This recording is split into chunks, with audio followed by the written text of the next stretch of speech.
ప్రజలందరికీ నమస్కారం. ఈరోజు భువనగిరిపట్నంలో ఫుట్పాత్ల మీద బతికే చిరు వ్యాపారస్తుల బండ్లన్నీ గుంజుకుపోయారు మున్సిపాలు.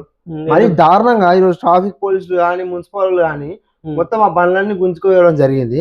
ఆ బండ్లు గుంజుకుపోయిన పరిస్థితి ఎట్లుంది తెలుసా అన్న? మొత్తం గాడికి ఆ జేసీబీలతో తీసుకొని ట్రాక్టర్లు అలా తీసుకొని ఆ టైర్లు ఏంది ఆ పాన్ సొమ్మన్న కష్టపడ్డోని పేదోని సొమ్మది అనుసుడు తాకుతుంది. ఆ టైర్లు బీర్లు వాళ్ళు ఎంత కష్టపడి తెచ్చుకోరన్నా ఎన్నో అప్పో సప్పో చేసి ఆ బండ్లు చేయించుకున్న పరిస్థితి ఉందా? ఆ ట్రాక్టర్లు వాళ్ళు ఎట్ట పోస్తారు చూడన్న ఘోరంగా మొత్తం విరిగిపోయాయి కదా మొత్తం. ఆ ట్రాక్టర్లు అలా ఏందా పరిస్థితి? మొత్తం ఏడు కలిపి బెండ్ అయ్యావో. మళ్ళీ వాళ్ళు సంపాదించుకోవాలంటే కూడా కష్టమే. మళ్ళీ వాళ్ళు సంపాదించుకోవాలంటే ఎంత కష్టపడతారన్న? కష్టం చేసే సొమ్మన్న అది అన్న. నేను మొన్ననే చెప్పిన అన్న, సమీకృత మార్కెట్ ని ఓపెన్ చేయాలి. సమీకృత మార్కెట్ ని ప్రారంభించి 5 సంవత్సరాలు 6 సంవత్సరాలు అవుతుంది. ఇప్పటివరకు సమీకృత మార్కెట్ ఎందుకు ఓపెన్ చేస్తలేరు? మరి సమీకృత మార్కెట్ ఓపెన్ చేస్తే ఈ చిరు వ్యాపారస్తులు అంతా సమీకృత మార్కెట్ లో పోతారు కదా. అది ఓపెన్ చేస్తే ట్రాఫిక్ మనకు మొత్తం క్లియరెన్స్ ఉంటుందిగా, ఫుట్పాత్ మొత్తం క్లియరెన్స్ ఉంటుందిగా. అది ఓపెన్ చేయడానికి శాత కాదు కానీ మన చిరు వ్యాపారస్తుల మీద దాడి చేసుడా ఏమైనా చూపిస్తే బాగుండేమో. ఏందన్నా ఈ పర్షాను కష్టం చేసి ఆ బండ్లు కొనుక్కుంటారు అన్నాడు. చిన్న కష్టం చేసి అప్పో సప్పో చేసి ఈరోజు బండ్లు కొనుక్కున్న పరిస్థితి ఉందన్న. అట్లాంటి బండ్లని పేదోని కష్టం అనేది కూడా ఈరోజు నాశనం చేసి కూర్చుర్రు. మున్సిపల్ సిబ్బంది న్యాయమత మున్సిపల్ సిబ్బందికి ఈరోజు ఫుట్పాత్ ని క్లియర్ చేయాలి, ఓకే.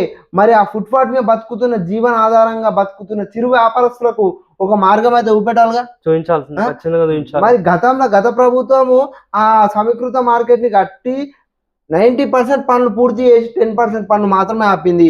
ఇప్పటివరకు 10% పనులు పూర్తి కాలే, అది సమీకృత మార్కెట్ ఓపెన్ కాలే. ఆ సమీకృత మార్కెట్ ఎట్లుంది తెలుసా? మొత్తం మొన్న చూపించిన వీడియోలో మొత్తం ఏడుగా క్రాక్స్ వచ్చి అది ఇవాళ రేపు ఊలిపెట్టేట్టుంది. దాని ముందర సమీకృత మార్కెట్ ముందర గ్రిల్ అన్న మొత్తం ఏడుకాడికి ఊగుతుంది. అది నాసిరకం అంతా మొత్తం నాసిరకమే.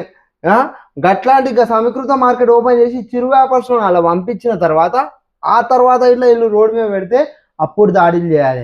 అవును, అది కరెక్ట్ పని. మీ పని మీకు శాత కాలే, మీ పని మీరు చేయకుండా చిరు వ్యాపారస్తుల మీద దాడి చేసుడేంది? ఈరోజు అన్న భువనగిరిపట్నంలో ఎన్ని షాపింగ్ మాల్ల ముందరన్నా, ఎన్ని హోటళ్ళ ముందరన్నా ట్రాఫిక్ ఫుల్ జామ్, ఎన్ని బ్యాంకుల ముందర, సూపర్ మార్కెట్ల ముందర పార్కింగ్ లేదు. మొత్తం రోడ్ల మీద బండ్లు పెడుతున్నారు. వాళ్ళ మీద ఎందుకో దాడులు చేయరు, వాళ్ళకేమో ఫైన్లు వేయరు. ఈరోజు పేదోడు అంత లోకువా? అంత చీపా పేదోడు అంటే? పేదోడి మీద అంత దాడులా? ఆయన బండ్ల జీవన ఆధారం అట్లా నాశనం చేస్తారా మున్సిపల్ సిబ్బంది? ఎంత ఘోరమైన పరిస్థితి అది. ఈరోజు అదే సూపర్ మార్కెట్ల మీద ఆయన బండ్ల మీద చలానా వదిలేస్తారు. బండ్ల మీద చలానా వేసుడు, షాప్ చలానా వేరి. ఈరోజు ఎన్నో హోటళ్ల ముందర రోడ్ మీద బండ్లు ఆపుతురు, ఆ షాప్ చలానా వేరి. పార్కింగ్ లేని వాటికి పర్మిషన్ ఎట్లా ఇచ్చారన్నా? పార్కింగే లేదు. ఎన్ని సూపర్ మార్కెట్లు పెట్టాలి, నేను ఎన్ని హోటళ్ళు పెట్టాలి? వాటి పెద్ద వాళ్ళని పట్టించుకోరన్నా, ఎందుకంటే వాళ్ళ తరపున ఏమంటారు మూటలు పోతాయి. ఈ చిరు వ్యాపారస్తులు అయితే వీళ్ళు మూటలు ఇయ్యరు, ఏమి ఇయ్యరు. వీళ్ళ మీద ఎట్లయినా మనం దాడి చేస్తే సప్పుడేకుంటారు. అది పరిస్థితి అన్న. ఈరోజు పద్మజ గల్లీ అన్న, పద్మజ హాస్పిటల్ గల్లీ ఉంది అన్న. పద్మజ హాస్పిటల్ గల్లీలా మొత్తం మెయిన్ రోడ్ మీకి మొత్తం ఆ షటర్లు వదిలిపెట్టి మెయిన్ రోడ్ మీకి డబ్బలు పెట్టుకునే పరిస్థితి ఉంది. ఆ గల్లీ కబ్జా చేసిరు అన్న. అక్కడ కూడా ట్రాఫిక్ జామ్ అవుతుంది. ఆడ ఫుల్ ఆఫ్ ట్రాఫిక్ జామ్ అవుతుంది. ఎప్పుడు పబ్లిక్ రష్ ఏరియా అది. అట్లాంటి చోట వాళ్ళని ఎందుకు పట్టించుకుంటలేరు అన్న? మళ్ళీ పద్మజ హాస్పిటల్ గల్లీని ఎందుకు పట్టించుకుంటలేరు? ఎప్పుడు మొన్న లాస్ట్ టైం ఒక జేసీబీ వచ్చింది, మున్సిపల్ జేసీబీ వచ్చింది, జస్ట్ ఇట్లా కాటు పెట్టి ఇదంతా తీసేయాలని చెప్పి వేరు. వాళ్ళు ఇప్పటి వాళ్ళు తీసేసిరా? ఎందుకు వాళ్ళు మూటలు ఇస్తురా? ఈ చిరు వ్యాపారస్తులు మూటలు ఇస్తలేరా? ఆలోచించండి వాళ్ళ గురించి కూడా. ఎందుకంటే ఎంత ఘోరమైన పరిస్థితి. ఏ రోజుకి అమ్ముకుంటే ఆ రోజు వాళ్ళకు జీవనాధారం.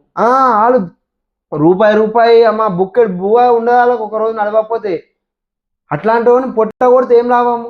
ఆ బండ్లను తీసిన పక్క పెట్టాలుండే, వాళ్ళకి ఇవ్వాలంటే తీసి పక్క పెట్టుకోరమ్మా అని చెప్పాలుండే. ఆ గంత దారుణంగా నాశనం చేస్తే ఏంది పరిస్థితి ఇది? వీలైతే ఆ పద్మజ గల్లీలా ఫస్ట్ అది క్లియర్ అయ్యేరి. పెద్ద షాపింగ్ మాల్ ముందు కూడా క్లియర్ అయ్యేరి. వాళ్ళకి చలానా అయ్యేరి. పార్కింగ్ లేదు ఎట్లా ఇచ్చారు వాళ్ళకి? షాపింగ్ మాల్ పర్మిషన్ ఎట్లా ఇచ్చారు? సూపర్ మార్కెట్ పర్మిషన్ ఎట్లా ఇచ్చారు? మరి వాళ్ళకు బిల్డింగ్ పర్మిషన్ ఎట్లా ఇచ్చారు? ఈ చిరు వ్యాపారస్తుల మీద ఆడ ఎంత ఘోరమైన పరిస్థితి అన్నది. అవును, చాలా ఘోరమైన పరిస్థితి. అది సాధనైతే సమీకృత మార్కెట్ పూర్తి చేయరి. సమీకృత మార్కెట్ పూర్తి చేసి ఈ చిరు వ్యాపారస్తులను లోపల పంపించి ఆ తర్వాత పెడితే వాళ్ళ దాడి చేయరి. ఆ సమీకృత మార్కెట్ ఓపెన్ చేయడానికి శాత కాదు కానీ చిరు వ్యాపారస్తుల మీద పడి ఈరోజు అలా బండ్లు నాశనం చేస్తారు. ఉసురు తాకుతాడు, ఉసురు తాకుతుంది. కొంచెం దయచేసి ఆలోచించండి. ఒకసారి అధికారులు ఇట్లా ఆలోచించాలి దీని పట్ల. ఎందుకంటే ఇక వాళ్ళు మళ్ళీ ఆ ఖరాబైన బండ్లు చేయించుకోవాలన్నా కష్టమే. మళ్ళీ అప్పుడు కూడా పుట్టవు. ఏం అంత పేదోళ్ళు ఈ రోజు చేసుకుంటే ఈ రోజు రూపాయి 300 రోజు 300 వెళ్తే ఆ ఇల్లు గడుస్తుంది. అట్లాంటి వాళ్ళు వాళ్ళ మీద దాడులు చేసి ఏమొస్తుంది? రోజు వడ్డీలు తీసుకుంటారు కదా.